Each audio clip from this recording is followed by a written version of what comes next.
Hello everybody, it's Lewis here from Physics Online, and in this video I'd like to go through the latest document that's been released by the Department for Education. And this is about England and what's going to happen now that exams have been cancelled. So you can find the full document. It's absolutely massive. I think it's about 45 pages. It's available from the Department for Education website. And at the moment, this is a consultation. And to be honest, it's a bit unclear about what exactly might happen. So in this video, I'm going to go through what it says and how you can have your say about what might happen for your exams coming up in the summer of 2021. Now, nothing in this document is finalised, but what's important is that your teachers are going to be giving you a grade, and that's based on work that you're still doing at the moment. So it's really important that you keep working. Now, it is a massive document, and what I've done is I've highlighted some of what I think are the most important parts. So I'm not going to go through every single page, but here we go. First of all, the overview of their proposal is that your grade in summer 2021 will be based on a teacher assessment of the standard at which the student is performing. Okay, so not how you would have done if everything was perfect and there wasn't this pandemic. It's going to be based on the performance that you can evidence, or that the teachers can evidence. So yes, you might have got an A star, you might have got a grade 9 if there wasn't a pandemic, but what can you actually do this summer?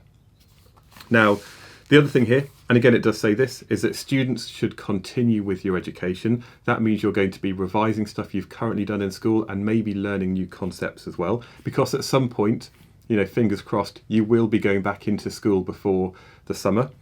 And the thing here that actually surprised me is it previously they were talking about delaying the exam series into early July. Now they're talking about students are going to be assessed by their teachers between May and early June. So that's maybe a month before it would have been, even just a couple of weeks ago where they were talking about delaying the start of exams.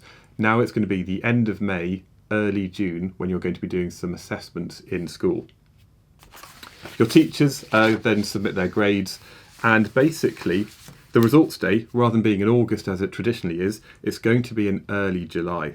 And that's important. That means there's plenty of time over the summer before you go into your next stage of education. If that's going on to college, to sixth form, or maybe going on to university, there's plenty of time then in July and August for you to appeal your grade. And that means by the time it gets to September, you've got a final grade that you can then use for your next choice of course. Now, so what the grade means is not how you would have done if there wasn't a pandemic, but what evidence is there actually for your current learning? And I think that's maybe a subtle difference. Okay, the next thing it says here, teachers should assess students on the areas of content they have covered. Okay, and that's actually quite good. It does mean if you don't finish the course, you're not going to be disadvantaged because there won't be a normal exam that covers any possible topic. And I think in a way this is good because it does mean that the assessments your teachers are going to be setting you are based on the work that they've covered in school with you, or maybe you're now doing when you're distance learning at home. So you'll be assessed on stuff that you have been taught, and that's really good. That's a positive for you. So it says here again about final assessments happening in late May and early June. And at the moment, the current plan in England is that schools are shut until February half term. I suspect it might be a bit longer than that, approaching towards Easter. But I do think that with the improvements in the vaccination, with test and trace, with testing happening in schools, that by the time you get to after the Easter holidays, so going into April and early May, there will be that face-to-face teaching. And that means that you can be in school to actually do these assessments. And the other thing that's important is that there's going to be a breadth of evidence. It's not just based on one exam. Now, traditionally, your teachers might know that you're doing really well in lessons and then for some reason you just mess up the exam. And actually now, your teachers are going to be using a whole range of different evidence, not just one exam paper. And that's going to give, hopefully, you the benefit of the doubt to show what you're capable of doing. Okay, so exams have been cancelled. But now the exam boards actually are going to be stepping in, I suspect, to be making some mini exams, which is still an exam. Okay, Ideally, though, the exam boards, and I think they don't really know what they're doing at the moment because this is all new to them, and I think they're working out how they can support teachers. So AQA, EdXL, OCR, I suspect a lot of people there are just working out how they can actually help your teachers this year. They're going to provide some guidance and training for your teachers, and also potentially papers that your teachers could use to assess you. Now, it says here that the exam boards might use a combination of questions from past papers and new questions to develop their papers. Now, I'd be very surprised if they were going to be using past paper questions, because ultimately they're the things that you can access online and just have a go at yourself. And although you need to practice past papers to get used to the style of questions, I think it's unlikely they just pick a load of different past paper questions. I suspect they might write some new ones, and I think what they're going to do then is make them available to teachers so the teachers can choose which papers they're going to be setting you to do the exams on. So exam boards are going to develop these papers, and also they might give guidance on the topics that might be included within them. And because different schools are going to be covering different topics, there might be maybe 5 or 6 small mini exams that teachers can pick from to choose just the kind of questions that they know you've been taught. So for example, if you haven't covered maybe electromagnetism, which is maybe often taught towards the end of year 11, and that's probably been interrupted, it might be that your teachers choose a mini exam that doesn't include questions about electromagnetism. Again, at the moment, nothing has been confirmed. Okay, the next bit is other evidence. So it might be that for whatever reason you've got other evidence, and I think it actually has a few examples here. So yeah, again, formal tests might be things maybe like your end of year 10 exam that you did, or maybe something you did when you came back into school at the start of year 11 or the start of year 13. There might be any mock examinations that you've already done, and if you've done well, that's going to provide a great bit of evidence for you. I appreciate, of course, that lots of you were due to be doing mock exams in January, and obviously that's all been cancelled. And also potentially substantial candidate work. So that might be the fact that if you're doing your homework, maybe there's evidence of the notes you're taking now when you're remote learning, lots of little bits of evidence that teachers gather routinely throughout the year. That can all paint a good picture of how well you're doing in your subject. Now, this is the problem, and I can see this being a massive issue, is that maybe one school does an exam board set mini exam, and very quickly the questions are shared around as an unofficial mark scheme. And I think that's a real headache, because not everybody's going to be doing exactly the same test at exactly the same time on exactly the same day. So I think this is something that they're trying to look at how they can manage this. So perhaps maybe there's a limited time frame. So maybe this exam paper is only valid for maybe 3 days, which would minimise it being shared about. Perhaps as well, there might be a whole menu of papers, and you don't know as a student which exam paper you might be given. So there's not just one AQA physics paper, there might be many, and you don't know which one it is. And it does say here as well that these papers will be assessed as late as possible in the academic year, but that's still going to be end of May, early June. And I see many teachers pushing all of this back as far as possible, maybe into early June, to give enough teaching time for you students in school. Again, nothing has been confirmed. Now, some of you will have to be at home because maybe your school has to shut down again because of a positive case. Maybe you've got to self-isolate, maybe you're shielding, loads of different reasons. And I think they're still looking into ways that if you can't get into school to physically do the exam in school, maybe there has to be an alternative venue. So it might be that you're doing it at home. Perhaps you're doing it maybe on a Zoom call where the teachers can monitor how people are working, so they can see that you're not looking at outside help or my websites and things like that. So again, I think there's provision there at the moment. And I think for all of this, the teachers, who by the way are pretty busy trying to learn a new way of teaching, I know teachers are kind of starting to melt down. They're basically sat in front of their computers all day trying to do a new way of teaching.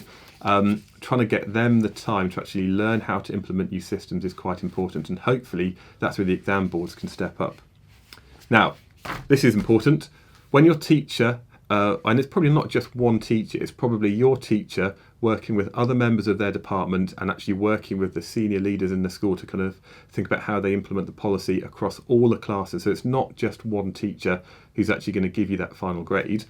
they're not going to tell you what they've submitted. And this happened last year with the centre assessed grades. So your teachers, no matter how much you bug them, they won't be able to tell you the grade that they've submitted. So teachers should not tell the students the grade they've submitted to the exam boards on their behalf. Okay, private candidates. I know there's a load of you out there who maybe didn't have a good chance last year and were maybe going to do some exams this year. Obviously, that's all not happened. Now, 4 options for private candidates. Again, they have not decided what they're going to do yet. So, one thing is that a private candidate does an exam paper issued by the exam board. Even though schools aren't doing that, maybe there might be exam papers just for private candidates. That's one option. The second one, that's what here. Yeah, so the exam boards to run normal exams for private candidates to take in the summer of 2021. Okay, the other one is that maybe private candidates go into school and have a go at the exams that have been set by the exam boards, these mini exams, and the private candidates go and do that in a normal school. Sometimes it might be that a private candidate, if possible, they could maybe work with a school or college, and then they could get a teacher assessed grade, which I see a few difficulties there about the teachers necessarily knowing about how those private candidates are doing and the evidence that they've got, so that's kind of difficult. The other option is maybe the exam board runs normal exams in the autumn 2021 when hopefully the pandemic is a bit more under control. Again, 4 options, all of them have pros and cons. Now there is a table later on. Again, this one over here says the difference between 2020 or a normal year, so probably 2018, 2019, and proposals. So there won't be exams unless potentially for private candidates, but there will be papers set by the exam board, which are mini exams. They won't be marked by the exam board, they'll be marked by your teachers instead. What else? And teachers are submitting a grade to the exam board that they think the student deserves based on their performance. And that's based on the evidence from the pupil's work. Okay, and I guess the development for private candidates is that you should now be able to get a grade, even though they don't know how they're going to do that yet. And then the rest of the document has loads of stuff about regulations and all sorts of bits and pieces. Again, you can read this if you are really, really keen. You can read the whole thing. Now, the important thing about this document here is it is a consultation. Nothing is set in stone. I do see, however, that they're going to the exam boards will be setting some exams that your teachers can use in school, which your teachers then mark. That will happen, I suspect, in June, and then you'll be getting your official results at the start of July, so there's plenty of time for you to appeal. Now, the whole point in this consultation is that they want to hear your views. If you're a student, if you're a private candidate, if you're a teacher, if you're a parent, if you're involved in education somehow and would like to have your feelings recorded or your kind of thoughts recorded, and that can then hopefully influence what will be a good outcome. So on the Ofqual or Department for Education website, there's a place where you can have your say and you can write in your answers to the many questions within this. Now, it is a bad situation. I don't see any easy answers, but whatever happens at the moment, for the next couple of weeks, for the next couple of months, you've got to spend as much time trying to stay positive and working through the work that your teachers are setting you. Okay, that gives you the best chance of actually showing that you understand the physics or whichever other subject it might be when it comes to getting back into school and sitting some of these exams. And ultimately, if it doesn't work, there is a chance to appeal your grade, and I suspect there might be some other resits either in the autumn or maybe next summer. Okay. Also, as well, I think a lot of places are going to be a bit more lenient with the grades. So maybe you don't quite get the grade for GCSE. You'll probably still be able to get onto the A-level courses that you wanted. Maybe your A-level grade isn't what you hoped it was, and maybe the universities are a bit more understanding. Hopefully, that then doesn't, I suppose, inconvenience or really obstruct too many of you in actually getting onto the courses you want to actually further your education and give you the best chances in life. Anyway, It's been a long video. I know it's me talking. There's a lot there. Maybe have a look at this weekend, sit down and read it, and then have a bit of time off. Don't look at any screens for a bit, because I know for me, I've spent a lot of time looking at cameras this week under studio lights, just like you've been probably sat there looking at laptops, doing lots of online learning. Try and have a break, and then as you go into next week, kind of go in a bit more refreshed. And yeah, we'll get through this as best we can. Don't forget, of course, you can subscribe to me on YouTube for loads more videos. And I've got over 1,000 physics videos now to help you, at least with your physics exams, whenever they may be. Thank you.